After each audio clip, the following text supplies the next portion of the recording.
Divorce में board of peace के charter पर दस्तखत की तकरीब। वजीर आजम शहबाज शरीफ और फील्ड मार्शल सैयद आसिम मुनीर की शिरकत। पाकिस्तान की सियासी और अस्करी क़यादत तकरीब में आलमी रहनुमाओं की तवज्जो का मरकज बनी रही। अमरीकी सदर डोनाल्ड ट्रंप ने तकरीब के दौरान खुसूसी तौर पर फील्ड मार्शल की तरफ इशारा किया। Chief of defence forces general Syed Asim Munir का मुस्कुराहट के साथ खैर मकदम किया।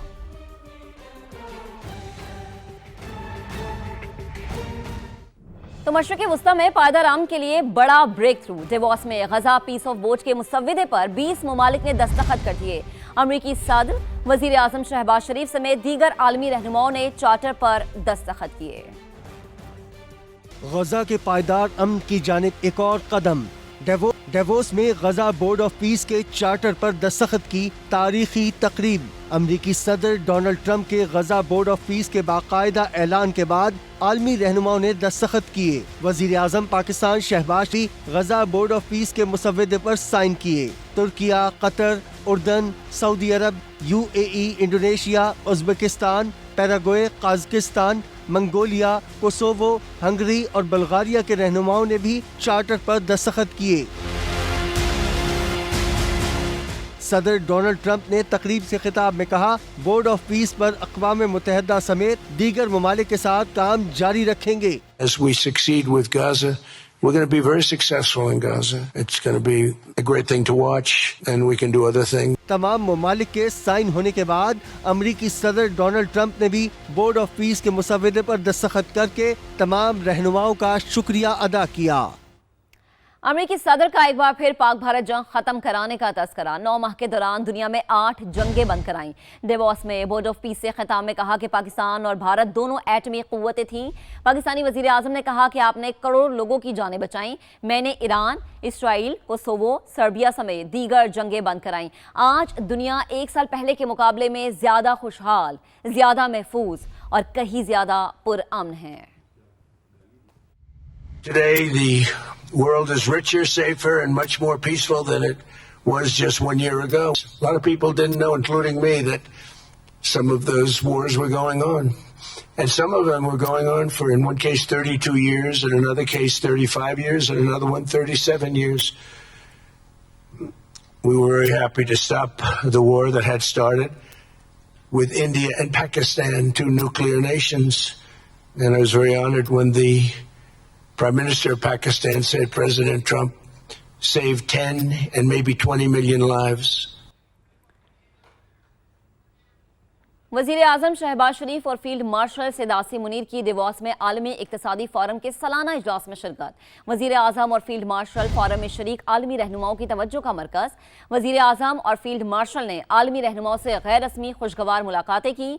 अमरीका और सऊदी वज़ीर ख़ारिजा से मुलाकातें। वजीर आजम और फील्ड मार्शल ने सदर आज़रबाईजान इल्हाम एलियोव से भी मुलाकात की। गैर रस्मी मुलाकातों के दौरान मुस्कुराहटों का तबादला और गर्मजोशी नुमाया रही।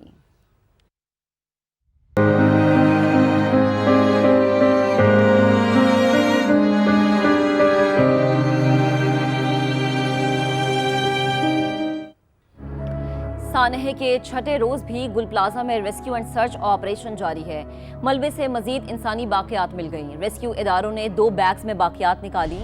मुतासरा इमारत की छत पर मौजूद गाड़ियां और मोटरसाइकिलें भी उतारी जा रही हैं। सामने वाला एक ट्रैक ट्रैफिक के लिए खोल दिया गया है। मजीद बात करेंगे अपने नुमाइंदे मोनस अहमद हमें ज्वाइन कर चुके हैं। मोनस, बताएगा कि इस वक्त क्या सिचुएशन है?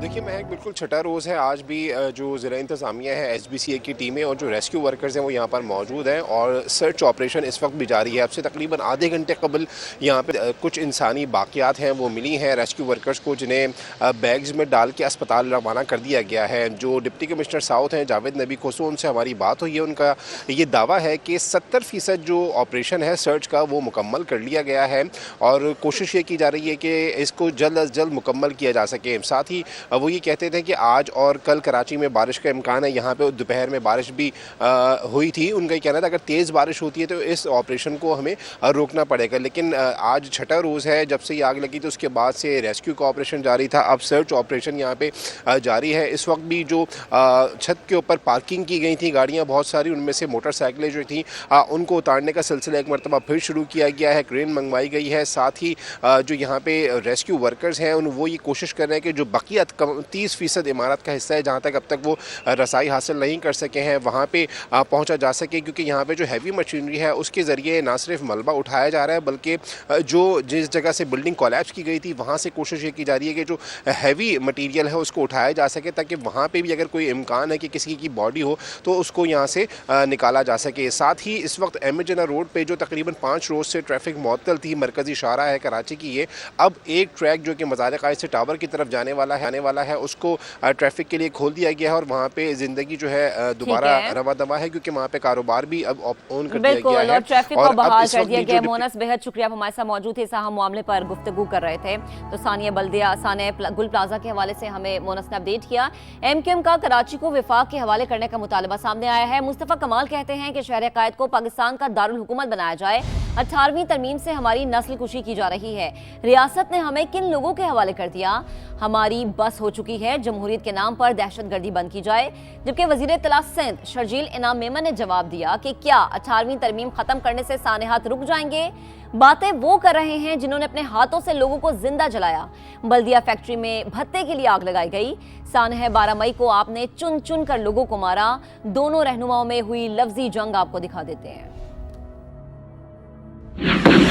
हुकूमत को चलाने के लिए और कितनी कुर्बानी दे ये शहर। कराची को आर्टिकल 148, आर्टिकल 149 के तहत फेडरल टेरिटरी का हिस्सा बनाया जाए। ये 18वीं तरमीम का ड्रामा अब ख़त्म हो जाना चाहिए। 18वीं तरमीम को ख़त्म करने से और कराची को वफाक के हवाले करने से ये इंसिडेंट नहीं होंगे। वो लोग बात कर रहे हैं जिन लोगों ने हाथ से इस तरह के इंसिडेंट किए। जिन लोग बात करो तो कहते हैं कि आपने बल्दिया फैक्ट्री जलाई थी, तो भाई मारो यार, हमें पकड़ो, गिरफ्तार करो, फांसी लगाओ। लेकिन आप उसी वक्त का इंतजार करते हो कि जब कोई हादसा हो तो आपसे पूछा जाए आप ये बात करो और हम डर जाएं आपसे। वो जमातें बात करें जिन्होंने हाथ से इन्हें जिंदा लोगों को भत्ते के चक्कर में जलाया भी है। 27 दिसंबर 2007 को पूरा सिंध भी हमने जलाया था। मारे ना हमें, पकड़े ना हमें, फांसी देना हमें, लेकिन ये ना करें, मेरे लोगों को सजा ना दें, मेरी नस्ल कुशी ना करें, ये जमहूरी दहशतगर्दी बंद करें। इंसानों का शिकार खेला गया 12 मई को। एयरपोर्ट से निकलते ही आपने लोगों को बाकायदा चुन चुन के निशाना बनाया 12 मई को। आपके मुंह से इस तरह की बातें अच्छी नहीं लगती। हम इस मुल्क के साथ, पाकिस्तान जिंदाबाद के साथ खड़े हो गए। पाकिस्तान की तारीख में ऐसा वाकया नहीं हुआ कि पार्टी ने अपना लीडर खुद निकाल दिया हो और आप हमें ये सिला दे रहे हैं, इनके हवाले कर दिया हमें। ये जो चाहे हमारे साथ करें, शहर के साथ करें। आपके कायद की जब हड़तालें होती थी और 100 आदमी स्कोर गिन के आप मारते थे शहरों पे, सड़कों पे रोजाना, और जिस तरह आप बोरीबंद लाशें देखते, तब आपको इंसान की इंसानियत उसको याद नहीं आई। सिंध हुकूमत का सानह गुल प्लाजा के मुतासरा दुकानदारों के नुकसानात के अजाले के लिए अहम फैसला। मुतासरीन को बिला सूद कर्ज दिया जाएगा। कारोबार की बहाली में भी मुआविनत की जाएगी।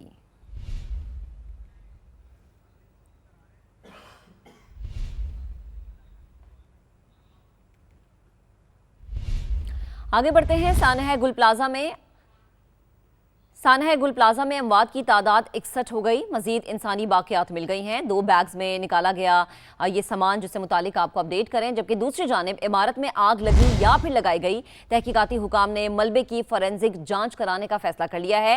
SBCA technical committee of dangers building ने गुल प्लाजा की इमारत को खतरनाक करार दिया है। मजीद बात करेंगे अपने नुमाइंदे शाहनवाज अली कादरी ने हमें ज्वाइन कर लिया है। जी शाहनवाज, बताएगा क्या अभी तक डिटेल सामने आई है?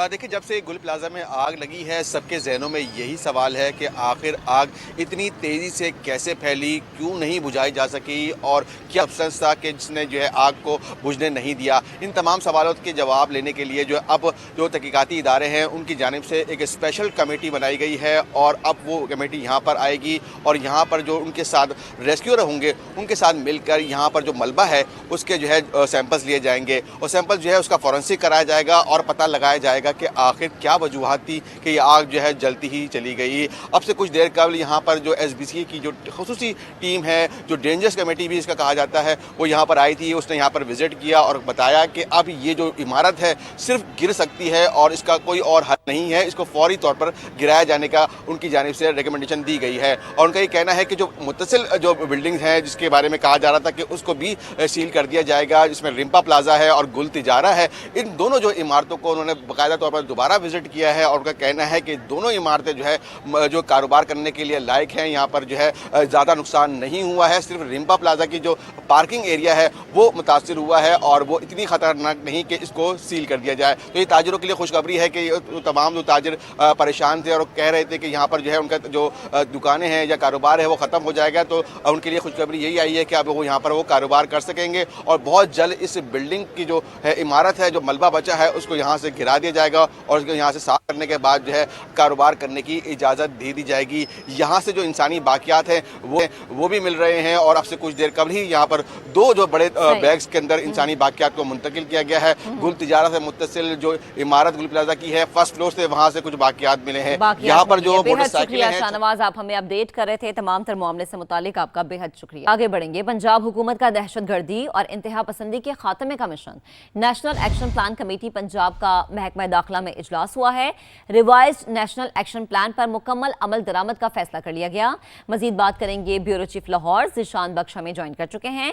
ज़ीशान, ये अहम इजलास, क्या तफसील है इसकी? जी बिल्कुल, पंजाब हुकूमत का गैर कानूनी असला, धमाका खेज मवाद, LPG के कारोबार के खिलाफ सख्त क्रैकडाउन का फैसला किया गया है। इस हवाले से जो पेट्रोल पंप्स हैं, गैस एजेंसीज हैं और धमाका खेज मवाद की नकलो हरकत की जो डिजिटल मॉनिटरिंग है उसको शुरू करने का फैसला किया गया है। साथ ही साथ सेफ सिटी मंसूबे के तहत तमाम बड़े शहरों और अहम शाहराहों को इसमें शामिल किया जाएगा। मोटरवेज और दीगर जो कौमी शाहराहें हैं उन पर भी जदीद कैमरों और इंटेलिजेंस सिस्टम के जरिए निगरानी की जाएगी।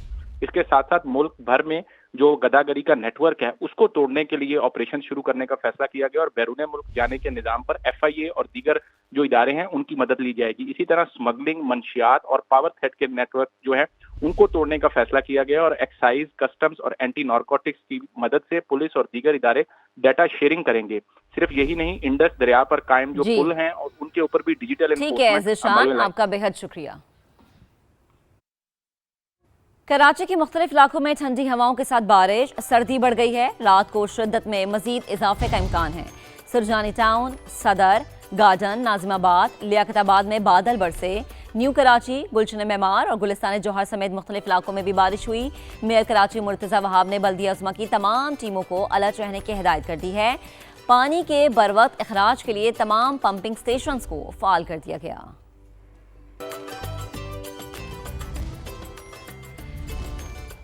अब लाहौर का रुख करते हैं। मुख्तलिफ इलाकों में बारिश शुरू हो गई है। जौहर टाउन, ग्रीन टाउन, गुलबर्ग में बूंदाबांदी। बारिश के बाद सर्दी की शिद्दत में भी इजाफा हो गया है। लाहौर की सिचुएशन ये है मौसम की कि मुख्तलिफ इलाकों में बारिश शुरू हो गई है। लाहौर के जिन जिन इलाकों में बारिश हुई है वो है जौहर टाउन, ग्रीन टाउन, गुलबर्ग। यहाँ पर बूंदाबांदी हुई है और बारिश के बाद लाहौर के दर्जा हरारत में इजाफा भी देखा गया है। सर्दी की शिद्दत में इजाफा हो चुका है।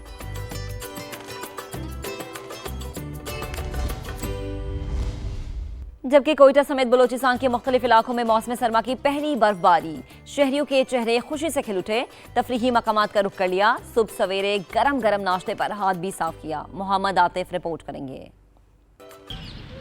बलूचिस्तान में मौसम सरमा की पहली बर्फबारी। कोयटा, मस्तूंग, कलात, सोराब, जागी, नोशकी, खरान, पशीन, ज़ियारत, कान में तरजई, मुस्लिम बाग, किला सैफुल्ला, चमन, किला अब्दुल्ला के इलाकों ने बर्फ की सफ़ेद चादर ओढ़ ली।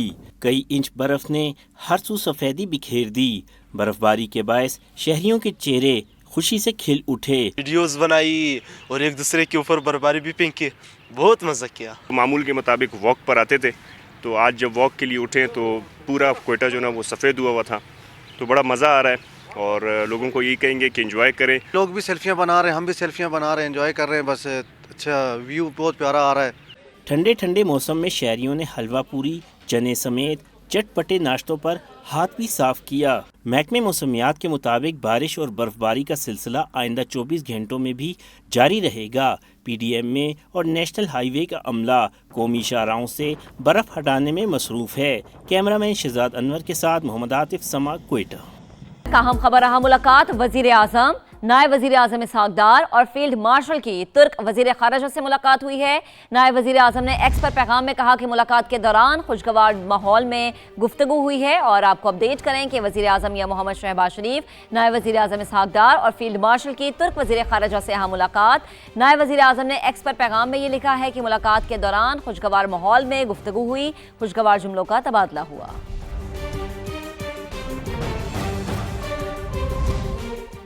आगे बढ़ते हैं। पंजाब यूनिवर्सिटी में गैर कानूनी तौर पर दरख्तों की कटाई। Judicial water and environment commission ने शेख ज़ैद इस्लामिक सेंटर के डायरेक्टर और ठेकेदारों के खिलाफ चोरी का मुकदमा दर्ज करने का हुक्म दे दिया है। मजीद बात करेंगे समा के नुमाइंदे दानियाल उमर से। जी दानियाल, अपडेट कीजिएगा। देखिए, मंगल के रोज समा ने मामला उठाया था कि पंजाब यूनिवर्सिटी में गैर कानूनी तौर पर दरख्तों की कटाई की गई, जिसके बाद ये मामला जुडिशल वाटर एनवायरनमेंट कमीशन तक जहां पहुंचा है। आज chairman judicial water environment commission justice retired Ali Akbar Qureshi की ज़ेर सदारत इस मामले की समाअत हुई, जिसमें शेख ज़ैद इस्लामिक सेंटर के डायरेक्टर और ठेकेदारों के खिलाफ चोरी का मुकदमा दर्ज करने का हुक्म दिया गया है। लाहौर हाईकोर्ट के स्टे ऑर्डर के बावजूद दरख्तों के कटाव के मामले पर तौहीन अदालत की कार्रवाई भी शुरू कर दी गई है। कमीशन ने कहा है कि लकड़ी की मालियत करोड़ों में है, जबकि मुबैना तौर पर 5,05,000 में फरोख्त की गई। आप हमें अपडेट कर रहे थे, आपका शुक्रिया। और अब रुख करेंगे कोयटा का और देखेंगे कि सेहत और तालीम के हवाले से खुसूसी रिपोर्ट में क्या कुछ है। रकबे के लिहाज से मुल्क का सबसे बड़ा सूबा बलूचिस्तान आज भी बुनियादी सहूलियात से महरूम है। सेहत का शोबा भी शदीद ज़बोहाली का शिकार है। कई हुकूमतें आई और कई हुकूमतें चली गई, मगर सूबे का हेल्थ केयर का निज़ाम आज तक मौसर और मुस्तहकम ना हो सका। सेहत की सहूलियात की फरहमी पर मरीजों और आम शहरियों का क्या कहना है, आइए जानते हैं। जॉब से आया हूँ, वहाँ पे भी नहीं थे सहूलियात। कोयटा लेकर आए दिया हॉस्पिटल में, तो इधर भी इस तरह की सहूलियात नहीं मिल रहे थे जिस तरह हम लोगों ने सोचा था। यहाँ पे जो सहूलियात है वो काफ़ी कमज़ोर हैं। पंजाब और सिंध के जो है वो काफ़ी अच्छे होते हैं। हालात में भी लोग वहाँ से दूर से आते हैं यहाँ पे इलाज के लिए, फिर यहाँ पे इनको कुछ नहीं मिलता, लोगों को बाहर जाना पड़ता है, खुद से पे करना पड़ता है। बलूचिस्तान हेल्थ केयर कमीशन की हालिया रिपोर्ट में इंकशाफ हुआ है कि सूबे के सिर्फ 11 अस्पताल हेल्थ सर्विसेज के म्यार पे पूरा उतरे हैं, जिनमें बलूचिस्तान के 2 सरकारी और 9 निजी अस्पताल शामिल हैं। गवर्नमेंट सेक्टर में 773 और प्राइवेट सेक्टर में 767 को रजिस्टर किया है। अब तक हमने गवर्नमेंट के सेक्टर में 2 हॉस्पिटल्स को असेस किया है फॉर द प्रोविजनल लाइसेंस। इसी तरह प्राइवेट सेक्टर में हमने जो है 17 हॉस्पिटल्स को जो है अभी तक असेस किया है। उसमें से 9 हॉस्पिटल हैं उन्होंने प्रोविजनल लाइसेंस के लिए क्वालिफाई कर लिया है। पूरी प्राइमरी हेल्थ कवरेज अगर हम ये कहें कि आइडियली काम भी कर रहा है, तो वो मुश्किल से 20%। अगर हम आबादी के तनासुब से बात करें तो वो 50% से ज़्यादा नहीं है। तो 80% इलाके में बलूचिस्तान की हेल्थ कवरेज सिरे से है ही नहीं। सेहत के साथ साथ तालीम का शोबा भी ज़बोहाली का शिकार है। इस हवाले से मजीद बताएंगे साथी रिपोर्टर मोहम्मद आतिफ।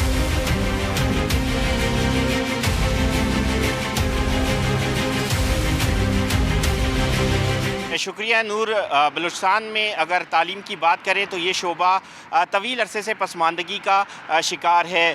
गैर सरकारी अदाद-ओ-शुमार के मुताबिक इस वक्त सूबे में 30 लाख से ज़ायद बच्चे स्कूलों से बाहर हैं। सूबाई हुकूमत इस पसमानदगी के खात्मे के लिए क्या कर रही है, आइए जानते हैं। उन स्कूलों को हम खोलने में कामयाब हो गए। अराउंड 3100 के करीब स्कूल्स हमने इन 3 सालों में खोले, और ये जो नॉन फंक्शनल स्कूल्स थे इसमें 94,000 बच्चे जो स्कूलों से बाहर थे वो आए थे। दूसरा, हमने अल्टरनेटिव लर्निंग प्रोग्राम्स या पाथवेज के तहत हमने ALP सेंटर्स खोले, 19,000 बच्चे हम उधर ले आए। इसके साथ साथ सरकारी हुकाम का ये भी कहना है कि जो सूबे के सरकारी स्कूल हैं वहाँ पर जदीद IT लैब्स भी तामीर की जा रही हैं, और इसके साथ साथ IT टीचर्स का भी तकर्रुर किया जा रहा है ताकि नई नस्ल को जदीद तालीम से मुस्तफ़ीद किया जा सके।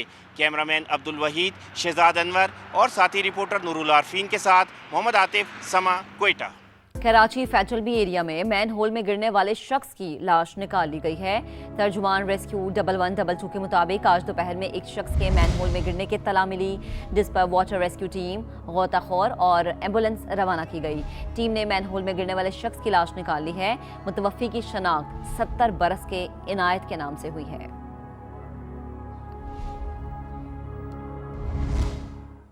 आगे बढ़ते हैं। लाहौर से ज्वेलर्स का मुबैना तौर पर 20 किलो सोना गबन करने वाला मुलजिम इस्लामाबाद से पकड़ा गया है। मुतासिरा ताजिर कहते हैं कि मुलजिम कानून की पकड़ में आ गया, अब जल्द से जल्द जमा पूंजी वापस दिलवाई जाए। मजीद क्या कहना है, फहद भट्टी से मजीद बात कर लेंगे। जी फहद, बताएगा क्या कहते हैं ये मुतासिर ताजिर? जी बिल्कुल, लाहौर की इचरा ज्वेलरी मार्केट में ताजरों का 20 किलो से ज़ायद लेकर गायब होने वाले ताजिर वसीम अख्तर को पुलिस ने गिरफ्तार कर लिया है। मैं इस वक्त इचरा ज्वेलरी मार्केट में ही मौजूद हूँ। जिन ज्वेलर्स का सोना लेकर वसीम अख्तर भाग गए थे, उनमें से एक ताजिर के साथ मैं मौजूद हूँ। उनसे बात करते हैं इस हवाले से कि उनका क्या कहना है। शुक्र अल्हम्दुलिल्लाह वो पकड़े गए हैं और क्या कहते हैं, अब ये मुतालबा है हमारा कि रिकवरी करवाई जाए हमारा सबका सोना। तकरीबन मेरा तो 138 ग्राम था। मुतालबा किया जा रहा है कि अब जल्द अज जल्द इनका जो सोना था जो वसीम अख्तर लेकर भाग गए थे, वो सोना जल्द अज जल्द बरामद करवा के इनके हवाले किया जाए। जी।